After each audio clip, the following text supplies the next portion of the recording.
You're listening to the Diplomats podcast on Asian geopolitics. As always, I'm your host, Ankit Panda from New York City. And this is Prashant Parmeswaran from Washington, D.C.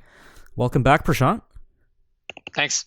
It's good to have you back. A lot happened while you were away, as usual. I think there's a bit of a trend with vacations, I guess, for both of us, that things keep happening in Asia. But I'm really glad to have you back because we haven't talked about Southeast Asia in a few episodes at least. And I think the way we're going to do this episode is we'll split it into two parts and talk about two recent, one recent important development and another that's sort of been a longer term thing in the region that we haven't taken stock of in a while on the podcast, so it'll probably make sense to talk about too. So the first thing that we're going to talk about on this episode is the recent assurance given by U.S. Secretary of State Mike Pompeo to the Philippines, actually right after the failed Hanoi summit with Donald Trump and Kim Jong-un. Pompeo flew off to the Philippines, and some people that weren't following this were wondering, well, why isn't he flying off to South Korea or Japan to brief them on what happened at the summit? But he was dealing with another important alliance that was seeing a bit of trouble,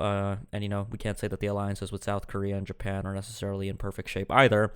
But in the Philippines, there had been talk in December from the defense secretary to review and potentially, if necessary, scrap the 1954 Mutual Defense Treaty between the two countries. So Pompeo went there, and he gave the Philippines an important assurance. So we'll talk about that, and we'll talk a bit about the quadrilateral, always a favorite topic for our readers at The Diplomat, that nebulous grouping of four countries, the United States, Japan, Australia, and India, and what that group is up to, and a few recent comments made by the commander of Indo-Pacific Command. I'm still not used to saying that.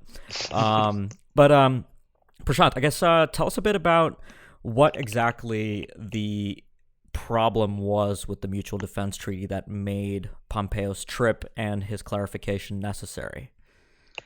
I guess the issue is, it's part historical and part contemporary, right? So the historical issue is that even though the U.S. and the Philippines have this mutual defense treaty where it's set out a serious set of commitments on the part of both sides, and specific scenarios where the United States would come to the defense of the Philippines, as with many alliance agreements, there's been doubts about how exactly this would manifest itself in practice. And that's particularly with respect to the South China Sea. So you saw that in the 1990s and then another wave of it in the 2000s, where essentially the Philippines has been asking the United States a basic question. What would this alliance effectively mean if, let's say, China or another country were to infringe on the Philippine claims, or a Philippine vessel might be attacked? What would the United States do in response, and how would the alliance respond? So the United States has been very ambiguous about what it's doing with respect to this and what it has done. There's been a reassurance reassurances in private, but also reassurance in public. The publicized one, the latest one, was during the Clinton administration, where the United States effectively said that this would effectively cover South China Sea scenarios, a variety of South China Sea scenarios. But the reality is that since the Clinton administration up to the present, the South China Sea situation and the U.S.-Philippine alliance have taken a very vast, significant array of changes since then. So it has made sense for the United States to clarify that to the Philippines, but that clarification has not been coming. We talked about this previously in the podcast, for example, with respect to the distinction between the Obama administration giving that assurance to Japan with respect to the Senkakus in the East China Sea, but it did not do a similar thing very pointedly with respect to the Philippines and the South China Sea. So the fact that Pompeo has now gone to the Philippines and provided this assurance is itself a very significant move. But, as I pointed out, I wrote a piece for us earlier this week suggesting that the move is very significant in and of itself because this is something the United States has been hesitant to do. But the effective significance of it remains to be seen, because if you actually look at the language of the treaty and what he's actually said, there's not a lot of specifics in there about how the United States would actually react in a particular scenario. And there's all these doubts about the U.S.-Philippine alliance that have less to do with what the United States is doing and more to do with what the Philippines is saying and doing under Rodrigo Duterte. So that part hasn't really been addressed. And I think that's really the big question and where we're at.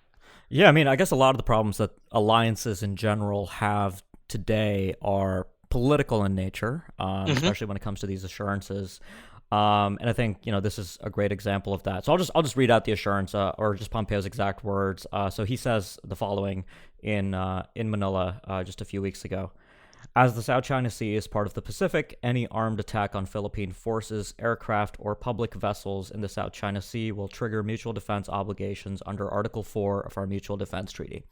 So that language is careful. And Article 4 of the treaty does, caveat for the constitutional processes in each country, which, of course, everybody's favorite Rodrigo Duterte picked up on, and he sort of poo-pooed this assurance, right? Just days later, he talked about how the U.S. Congress would get in the way, and is this really something that we can really trust? So right there, I mean, just a few days later, we already had exactly the kind of things that you were just mentioning and that you mentioned in your article, that the political problems at the core of the alliance, I think still remain.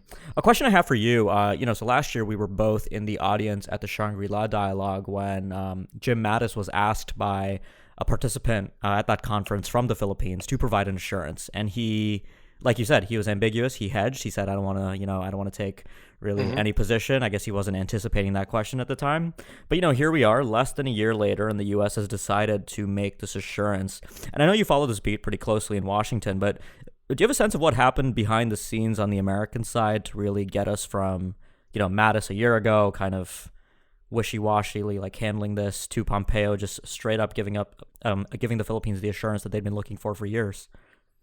I think there's two parts to that. One is what's happening with respect to U.S. policy, and one is what's developing with respect to the Philippines. So, with respect to the Philippines, I mean, there's been a lot of increasing anxiety here in Washington about what the Philippines has been doing. So, both in terms of what they're doing with respect to China, which is not just economic, by the way. It's they're doing Coast Guard cooperation. They're talking about exercises. This is real stuff here.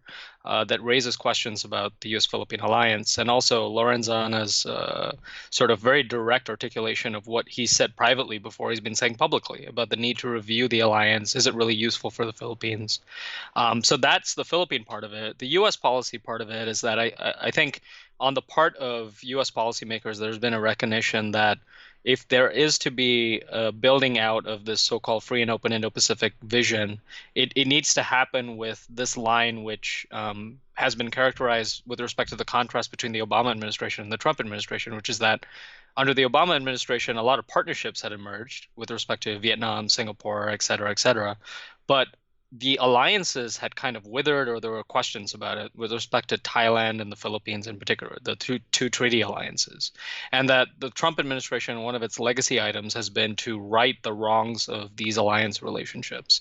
And so you've seen efforts by the Trump administration to do this. Like, it's not just the U.S.-Philippine alliance and the Mutual Defense Treaty, but you saw, for example, the Trump administration very pointedly address the issue of the return of the Balangiga bells, which is tied to a deadly massacre that the U.S. was involved with the Philippines that Duterte has brought up. So the United States has been trying to address very directly some of these Philippine concerns, because it realizes that this free and open Indo-Pacific strategy means very little if it doesn't get its alliances right. So I think that's kind of where we're at with respect to the situation. But as you brought up before, I think it's a really important point, right? This is not just about the United States and the Philippines. It's about the fact that we have these political questions with respect to alliances that get beyond these very nuanced security discussions and treaty specifics that we talked about.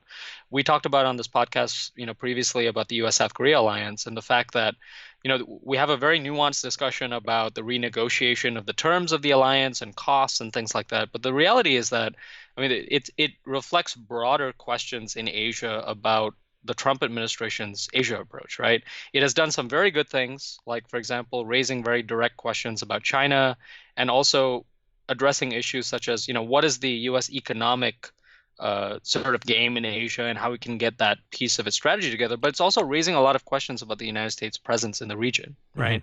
So that dynamic, I think, is evident in the Philippines. It's evident in South Korea, Japan, across the board. And I think we're probably going to be talking about this for several years to come. And of course, we have the re-election next year in the United States too. So. Yeah. One last thing on this MDT issue, which was that days after Pompeo's trip, we saw an intensification of Chinese maritime militia activity near Titu Island, Philippines' possession, Hmm. off the coast of Palawan. Reportedly, Chinese fishing vessels were blocking Philippine vessels from accessing waters near some of the cays nearby, and I think that's an interesting response because as we know from work that's done by a range of good American scholars, the maritime militia is effectively an arm of a state policy for China in the South China Sea under sort of a veneer of plausible deniability. So do you think that China's going to continue to kind of test this new assurance now? Because I think that's the problem that some critics of this actually in the United States were pointing out, which is that it's fine and good to give the Philippines this assurance, and of course China perceived it as well because Pompeo was very public with the way and the way that it was done, and these kinds of assurances don't work without being public.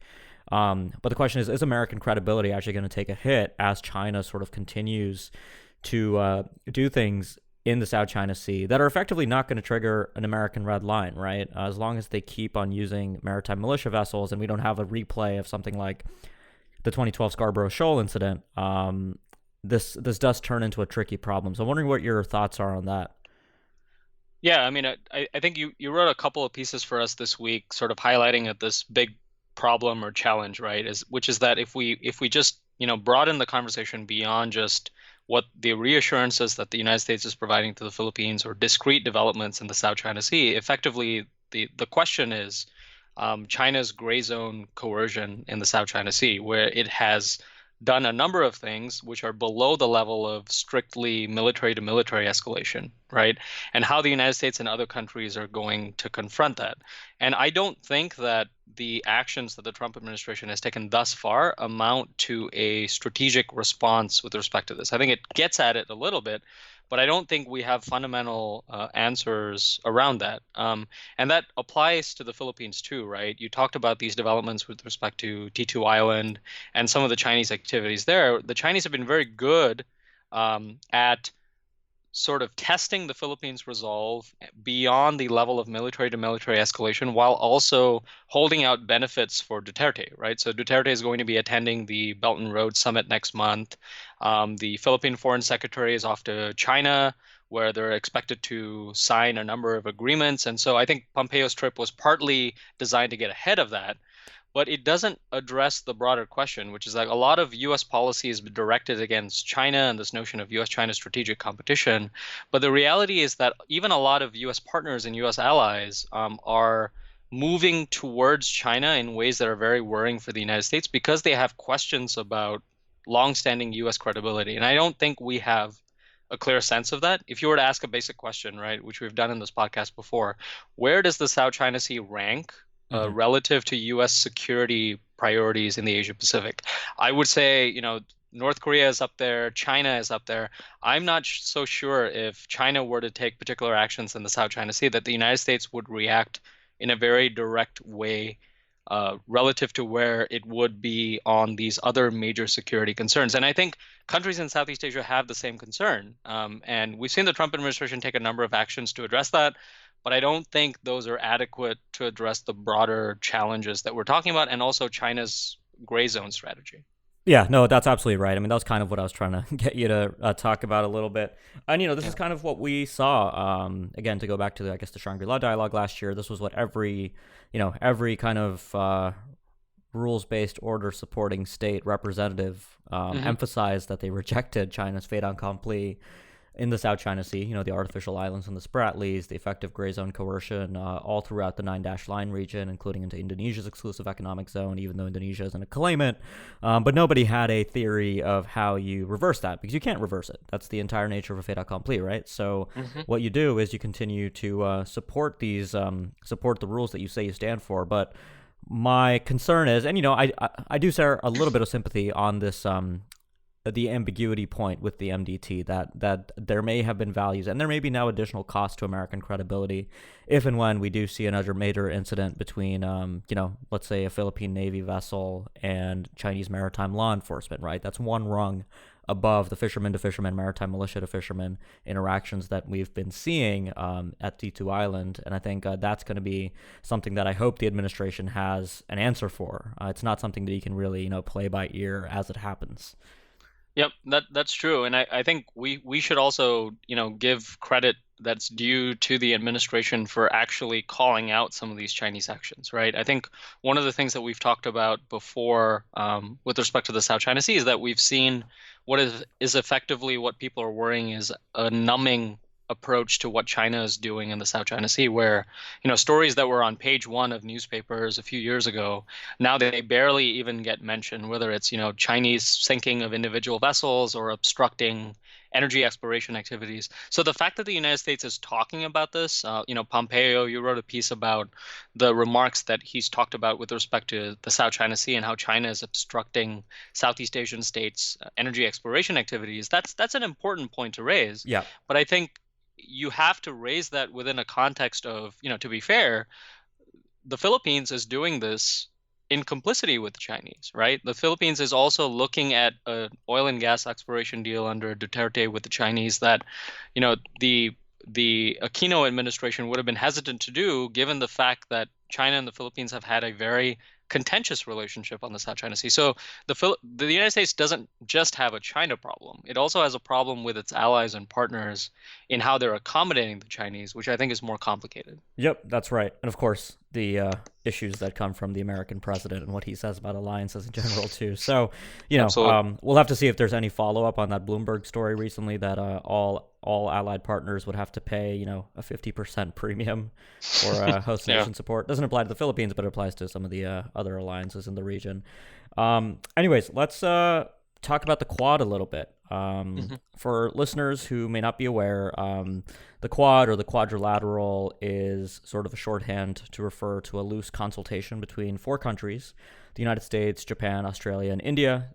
Three of those are allies. Japan and Australia are allies with the United States. But within that Quad arrangement, there are also a range of trilaterals and a range of other activities going on. It was originally conceived of in 2007, a little bit prematurely. It was an initiative originally during Japanese Prime Minister Shinzo Abe's non-consecutive first term in office, when he was just in office for 1 year. He sort of saw it as a natural arrangement of four democracies that could come together in Asia and talk a bit about the common challenge of a rising China, which was a very different threat at the time. I don't think all the countries even agreed that China was a threat in the way that Abe at least saw it. But in 2017, the group reconvened in a very different strategic environment. This was just shortly before the United States acknowledged China as a great power competitor in the national security strategy released by the Trump administration.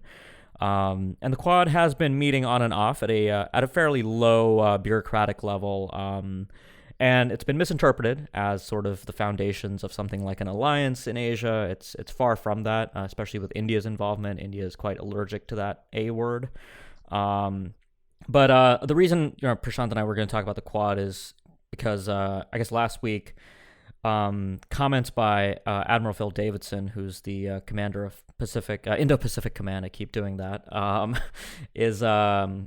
He talked about how maritime coordination within the Quad was not really an area for rapid progress, and that was sort of garbled in a few headlines that implied that the Quad itself was going to be set aside and that it didn't have potential. But what Admiral Davidson was really talking about was naval exercises, naval coordination. Something that's come up in recent years is the quadrilateralization of the U.S., Japan, India, Malabar exercises. Those used to be a U.S.-India exercise. Japan was added in 2015, and Australia's participation in recent years has been a bit of a pressure point, with India being particularly cold on those prospects. But Prashant, looking at what Admiral Davidson said last week, and just looking at, I guess, what the Quad's been up to since we last talked about it on the podcast, what do you make of this grouping? Where's it going? Are our expectations set too high, or should they be set lower? I think as you correctly framed it there, I mean the nature of the trajectory of the Quad is such that we have these ongoing controversies that emerge every few months about, either the Quad is declared prematurely dead, or there are folks who claim that it's been given new life. But in reality, it's just really muddling somewhere in between, not really as far as I think its proponents would like, which is regularization of exercises, holding of meetings without any questions being raised. But also like in a much greater way than I think its critics would have hoped, which is that this was something that would die entirely, and that one country or two countries would essentially say we're not going to do this and it's going to be dispensed of. In reality, it's just been muddling along, hasn't really made much progress.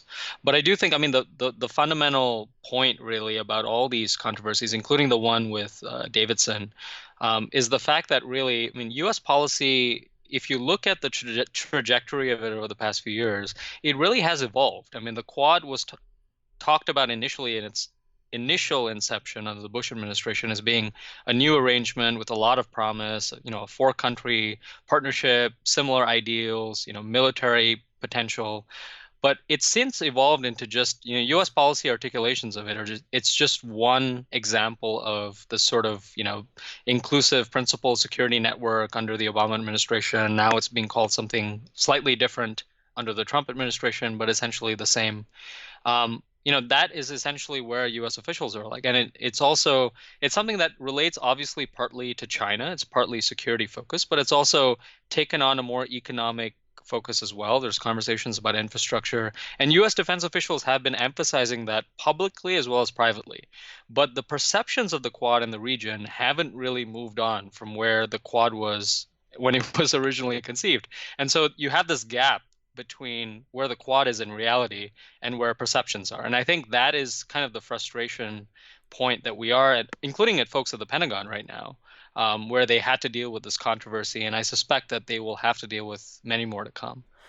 Yeah, no, I think you nailed it. The Quad is made out to be something very exciting because it's these four countries that, are naturally kind of seen as a balancing coalition to China. And despite what they say, a lot of, I think, together they are effectively exercising a kind of balancing behavior, but things are going to move quite slowly. I wouldn't even count on seeing Australia come into Malabar, within probably until the next administration potentially or a second Trump Hmm. term. So I think, to answer my own question, I guess I would set our expectations quite low, but I also wouldn't write off the Quad as a kind of non-entity. I think the most interesting thing about the Quad is actually the trilaterals contained within it. Um, for India in particular, I think that's been important because now you have sort of India, Japan, Australia trilateralization ongoing. India, Japan, U.S. trilaterals have come a long way, including with the Leaders Summit last December for the first time ever on the sidelines of the G20 meeting. So coordination is happening, and I think this is where you see the building blocks. And of course, what we've seen with the Quad, the free and open Indo-Pacific, what you talked about earlier with the U.S. speaking out more openly against Chinese behavior in the region, is that China's behavior is the primary kind of catalyst of further progress within these kind of networks and organizations. So if we do see continued Chinese assertion in the South China Sea, a broader Chinese presence in the Indian Ocean region, potentially heightened tensions again in the East China Sea, um, potentially even Chinese expansion into Oceania and the Southern Pacific. All of these things together, I think, are what are going to drive the Quad to become more of a realization of the perceptions that currently exist around it. But right now, you're absolutely right that I think the perceptions are a little bit out in front of what this grouping is actually up to. Yeah, and I do think, it is useful to draw the distinction. You wrote a piece earlier this week, right, which essentially said, there's a distinction between the holding of regular military exercises, which is one aspect of what the Quad aspires to do. But there's also this idea that this exists as a unilateral security agreement that has a variety of functions, economic functions, diplomatic functions, security functions. And we may well end up with a process where, the intended objective for the fiercest proponents of the Quad, which is regularization of exercises, we may not see that very soon, but we may see developments in those other spheres that don't attract a lot of headlines, but nonetheless help keep the grouping alive because when you insert additional countries into any arrangement, and ASEAN is a perfect example of that with 10 countries, right? It gets more complicated to get agreement. And so you're absolutely right to point to the fact that, we talk about this quadrilateral as a grouping of four, but it really is a agglomeration of a series of bilateral relationships and a series of trilateral relationships, right? And each of these countries, depending on the year, depending on the time, will be domestically rebalancing, depending on elections, their own policies towards China, the United States, et cetera, et cetera. So, it isn't really very useful to talk about, particular countries being holdouts to the Quad, or the Quad being dead, or the Quad being alive. It's actually a lot less sexier than the headlines may portray. Yeah, absolutely. All right. Well, Prashant, I think we'll leave it there for this week. Sounds good. All right. For our listeners, thanks for listening to the podcast. If you like what you heard and you want to keep up with future episodes, make sure you subscribe. And if you've been a subscriber for a while but you haven't yet left us a review, please go ahead and do that on either iTunes or Google Play. It really helps get the word out about the show. And thanks a lot for listening, and we'll be back next week with more.